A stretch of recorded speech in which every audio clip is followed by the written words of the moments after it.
రైతులు కడుపులో పెట్టుకుని చూసుకున్నారు కేసీఆర్ గారు.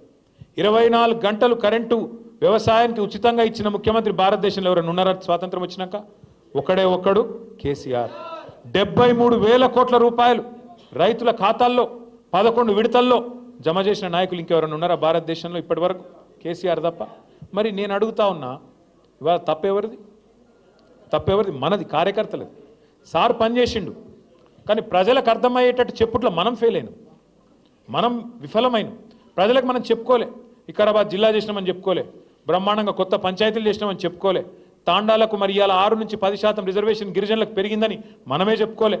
ఏ రకంగా ఇవాళ తెలంగాణలో 10 ఏళ్లలోనే ఎన్ని విషయాల్లో మనం ముంగటికి పోయినామో చెప్పుకోలేకపోయినాం. అవతలోడు ఏం చేసిండు? దాన్ని అండగా పెట్టుకుని మనం చెప్పుకోలే. అవతలోడు వచ్చి ఆశ చూపెట్టిండు.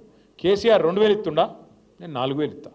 కేసీఆర్ లగ్గానికి 1,00,000 రూపాయలు ఇస్తుండా, నేను మీదికెళ్ళి తులం బంగారం ఇస్తా. కేసీఆర్ ఇచ్చే 1,00,000 రూపాయలు పెళ్ళి అయిపోయినాక, లగ్గం అయిపోయినాక 2 నెలలకు వస్తున్నాయి. అదే నేను వచ్చినా అనుకో, నువ్వు పత్రిక పెట్టుకో, పత్రిక పెట్టుకున్న రోజే నీకు మళ్ళా కులం బంగారం వస్తుంది, 1,00,000 రూపాయలు వస్తాయి. ఇట్లా కథలు చెప్పే వరకు పాపం నమ్మిండ్రు, నమ్మి ఇలా బాధపడతా ఉన్నారు.